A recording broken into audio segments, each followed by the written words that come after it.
Деми Мур мен Эштен Катчердин махабаты бастапкыда романтикалык нотада басталганымен, жаш жигиттин өзүнөн әлде кайда үлкен айылмен көңүл жарастыруу балалардын күмөнүн келтирген. Арага убакыт салып, Эштен жаш самбикелер мен актрисанын көзүнө шөп сала баштайт. Бирок отбасынын кирүүнө жаш актердин Мила Куниспен көңүл жарастыруу себепкер болгон эди. Танымал Ресейдин әншісі Валерий Меладзе өзінің жары Иринамен 1989 жылы шаңырақ көтерген еді. Оттан да судан да өткен ерлі зайыпты 2014 жылы айырылысат.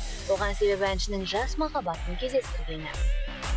Ал ағасы Константин Меладзе болса, Яна Меладземен 19 жыл бірге өмір сүрсе де, сол жылдардың ішінде бірнеше рет көзіне шөп салып үлгерген. Үйреншікті болған жағдайдың кесірі отбасының бұзылуына себепкер болмайды деп ойлап еді. Бірақ кейіннен Константин Виагра тобының әншісі Вера Брежневамен тұрмыс құрған еді.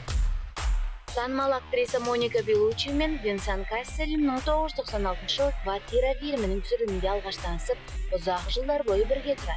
Дегенмен 2013 жылы жұбай айырылысып кетеді. Кейіннен белгілі болғандай, Моника ұзақ жылдар бойы күйеуінің опасыздығына шыдап келгенін айтады.